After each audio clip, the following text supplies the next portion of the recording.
As we travel across the globe into the heart of Peru, approximately 50 miles northeast of Cusco, Peru, where one of the 7 wonders of the world, Machu Picchu, is located, we also must travel back in time.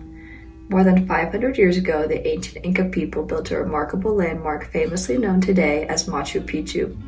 This immaculately preserved cultural and historical sanctuary has been fascinating to not only anthropologists and historians around the world, but also to millions of people who come to tour this World Heritage Site. It has been decided through archaeological findings that this specific Inca civilization was used as a retreat for the Inca royalty, making it different from other Inca civilizations, cities, and villages where they would have just typically lived their daily lives. Speaking of World Heritage Site, Machu Picchu was officially declared a UNESCO World Heritage Site in 1983, although the discovery of this area came much before it was made a protected area. Hiram Bingham, an explorer and professor at Yale University in the early 1900s, proclaimed his discovery of Machu Picchu in 1911. Bingham was determined to find the lost city of the Incas and was successful with his findings while scouring Peru. However, it is important to note that Bingham did not find this site on his own and was actually informed of it by locals of the region and was even led directly to the site by a said local. This begs the question of how Bingham discovered Machu Picchu if locals of the region were already aware of its existence.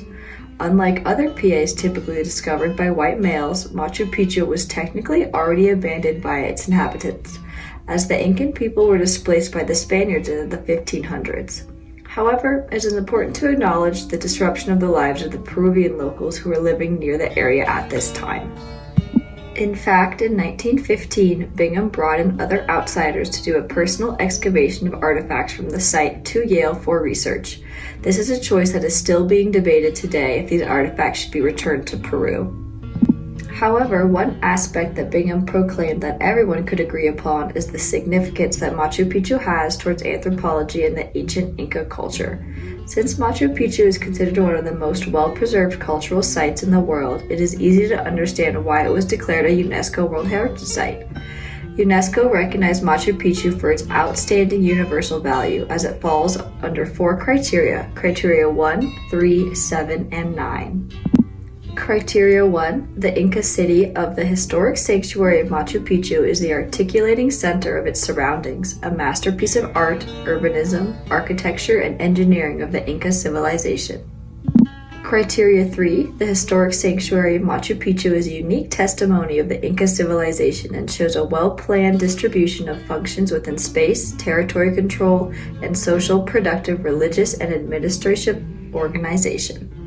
Criteria 7. The historic monuments and features in the historic sanctuary Machu Picchu are embedded within a dramatic mountain landscape of exceptional scenic and geomorphological beauty, thereby providing an outstanding example of a long-lasting, harmonious, and aesthetically stunning relationship between human, culture, and nature. Lastly, Criteria 9, covering part of the transition between the high Andes and the Amazon basin, the historic sanctuary Machu Picchu shelters a remarkably diverse array of microclimates, habitats, and species of flora and fauna with a high degree of endemism. The property is part of a large, unanimously considered of global significance for biodiversity conservation. The IUCN has also recognized Machu Picchu's importance as a protected area and deemed it an IUCN Category 3, making it a natural monument or feature. As Hiram Bingham, UNESCO, and the IUCN all have recognized Machu Picchu's extraordinary natural characteristics and cultural significance, so has the rest of the world. This has led to Machu Picchu becoming one of the largest tourist attractions in the world. Although it is understandable why this site is immensely popular with tourists, tourism and the negative aspects that they bring have become a very large threat to this protected area, as the constant influx of visitors has led to severe overcrowding that puts the site's fragile ancient ruins at risk. The pressure of mass tourism contributes to issues such as artifact poaching, vandalism, and pollution, all of which endanger the preservation of this cultural site. Beyond these direct impacts, tourism has also been the cause of indirect challenges. As it remains a center of the local economy, tensions have risen in nearby towns, leading to protests over the rights of local tourism companies and workers. These conflicts have exposed weaknesses in the area's tourism management and highlighted the urgent need for stronger conservation policies and sustainable practices. Of UNESCO, Machu Picchu's management plan has started to develop and now includes more effective ways of managing the direct threat of tourism. Machu Picchu's management plan regulates visitor capacity at 4,500 people per day, with a maximum of 5,600 during high season. The site is organized into 3 circuits: panoramic, classic, and royalty, each with designated routes and time limits to control crowd flow and protect the site. Visits generally last 2.5 hours, with extended combined routes up to 6.5 hours. Ticketing is strictly scheduled, and all visitors must present identification. The plan emphasizes sustainable tourism, reduced overcrowding, and coordination among national and local agencies. Regular monitoring reports are submitted to UNESCO every 2 months. The management plan has also implemented security measures which include police presence, emergency protocols, and the option to shorten visit durations if conservation is at risk.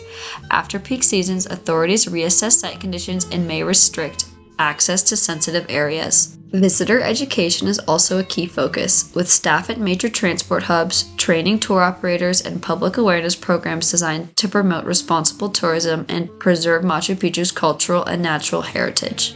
Machu Picchu has utilized a few different management principles. These include Principle Number 7. Principle 7 states that threatening processes will be diminished when protected areas are managed as part of a community effort to achieve conservation outcomes at a landscape level. This principle can be seen in relation to Machu Picchu because of the collaborative efforts to conserve the park, not only by the rangers and managers who are working in the site, but also the Peruvian government with their legislation, UNESCO and its global presence, and many local tourism organizations within Peru.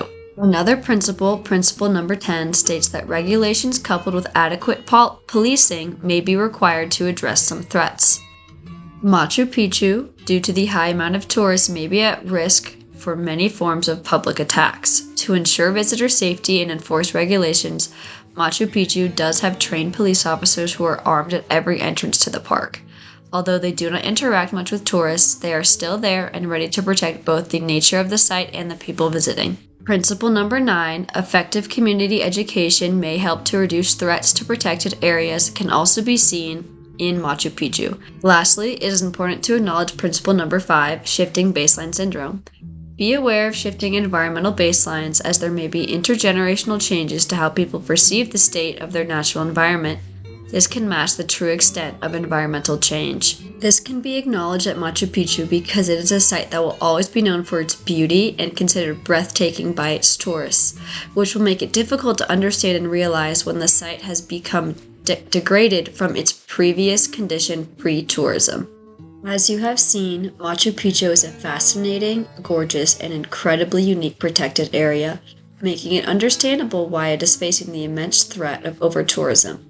It is key that we see the management principles and management plan discussed previously be implemented and enforced as to preserve this special site for future generations to come.